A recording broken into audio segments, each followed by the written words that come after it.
But we're really pleased to have you here today, Arnie, and we really appreciate the department's commitment to improving our nation's schools and also to recognizing the vital role of principals.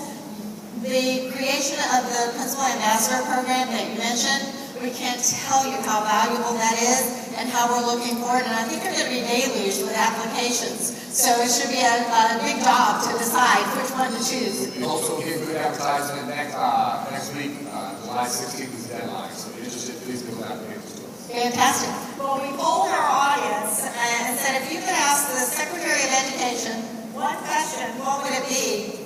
And surprisingly, you answered a lot of those questions in your remarks. So, but I'm hoping we can drill down a little deeper. So let's get started.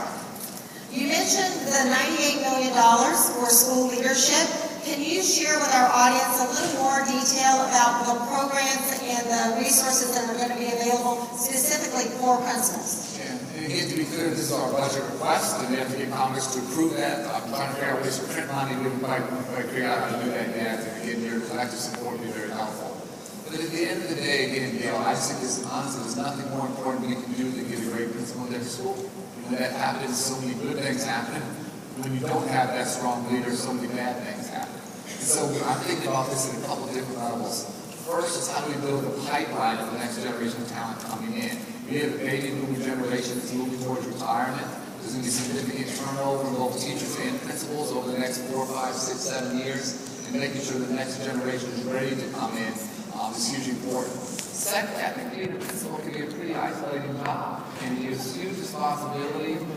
You're literally the only one like yourself in a building, and chances for principals to share, conferences are important, chances for principals to share, to collaborate, to build communities of practice, to have, again, master principals, mentor principals, sort of different rungs on the career ladder. I just think as a country we haven't begun to be enough showing up sort of creativity and innovation there.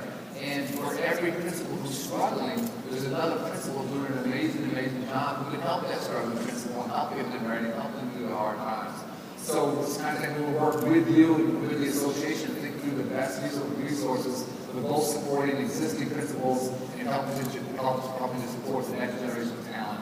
Those are the top line. Those two things we'd like to do a better job. Well, we look forward to working with you, and of course we have a National Mentor Certification Program. We believe wholeheartedly that one of the best ways we can help new principals is by providing those very greatly needed mentoring services. So look forward to working with you in that regard.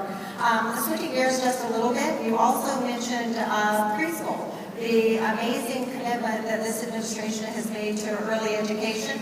We couldn't be more thrilled as a K-12 community. And could you tell us a little bit more about what you think this move means for K-12 and what particularly will be available to help principals as they begin to create that continuum seamless learning? Yeah, well, first of all, we have to think about this as like a work through age 8 or age 9, pre-K to 3 initiative. So it has to be seamless. We have to make sure this is very, very tight. Let me just be really, really clear. It's stunning. We just look at the data, the basic facts. The average child coming from a disadvantaged community, the average child starts kindergarten at 5 years old this fall, next month, whenever it is, August, September. They start school a year to 14 months behind. And then we wonder why we have achievement gaps. We wonder why we have dropout rates. We wonder why we have all these challenges. And we just simply have to level the playing field.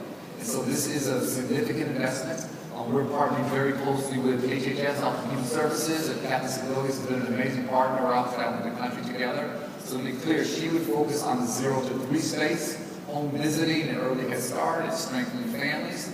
And then we would focus on dramatically expanding access to pre-K. And it could be in schools, obviously. It could be in nonprofits and social service agencies. We have many governors, Republican and Democrat, who are investing now.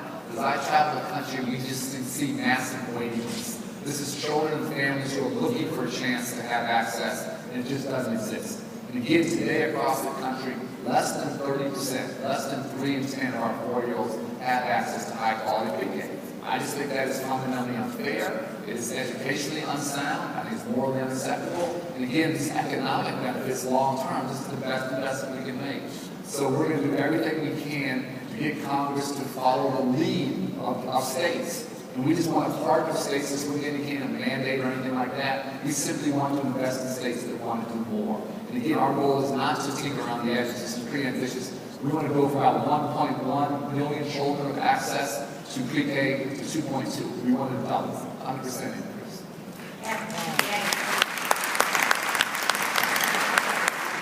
A bit of a follow-up question. How do you see many of our elementary schools are not adequately prepared to really welcome those children? What specifically will happen to help them as they create those bridges? Yeah, so in this package would be money for facilities and for construction. It's money to pay teachers better, which we don't do that. So there's be lots of flexibility here. And again, we're partnering with states. There are different needs in different states. So again, this could be school-based, it could be nonprofit-based, faith-based, whatever. We sort of want to have a mixed delivery system. When I was in Chicago, we struggled in some of our Hispanic communities where we had significant overcrowding. We lacked capacity. So we actually started something that people thought was a little crazy, but it ended up working beautifully. We had a third shift of pre-K. We had a morning shift and then an afternoon shift. And we actually put in place an evening shift from 3 o'clock in the afternoon until 6 or 7 at night. Again, a little non-traditional. What we have to do is we have to create opportunities where families don't have. So we can use money for schools, for facilities, but we have lots of other community assets, and we want to think about this in a comprehensive way. And we would encourage you to think about the pivotal role that principals can fill in leveraging any resources to help achieve those goals. We're switching gears again just a little and looking sort of at the other end of the spectrum for elementary schools. We have many principals in our audience who are middle-level principals. Can you talk a little bit about how the department is focusing on helping to provide support